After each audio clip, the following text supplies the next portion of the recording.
Mambo vipi mwanafamilia wa channel tupendwa hii hapa hii ya Kileo Media. Kama ndo mara yako ya kwanza basi nikusihi usisahau kusubscribe, kulike, kushare pamoja na kucomment bwana.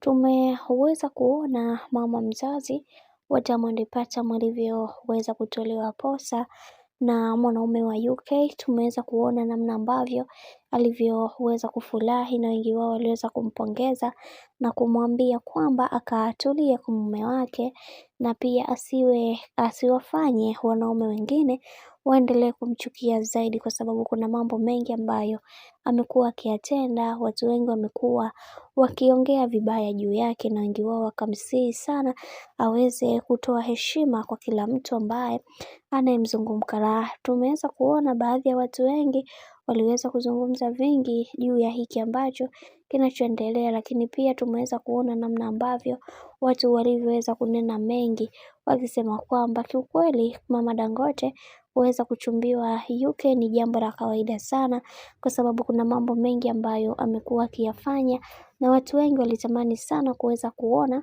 mama huyu akipata mwenza ambaye atakayeweza kufanana naye, na leo hii tumeweza kuona ameweza kupata mwenza ambaye atakayeweza kumfaa kwenye shida na raha, na wengi wao waliweza kufunguka vingi juu ya haya ambayo yanayoendelea sasa. Lakini ndo kama hivyo mambo yanazidi kuwa mengi juu ya haya ambayo yanayoendelea sasa, na kiukweli tuendelee kumwombea mama mzazi wa Diamond Platnumz muendelee kudumu katika ndoa yake, kwa sababu kila mtu anaamini kwenye kile ambacho anachokiamini, na wengi wao wanatamani kuweza kujua mengi zaidi juu ya haya ambayo yanayoendelea. Tumeweza kuona baadhi ya watu wengi waliweza kuongea vingi juu ya mama huyu, lakini yote ya yote watu hawakuweza kujali chochote juu ya kile ambacho kinachoendelea. Kikubwa ni kuendelea kuweza kumwomba Mungu, kila kitu kitakwenda kuwa sawa kabisa.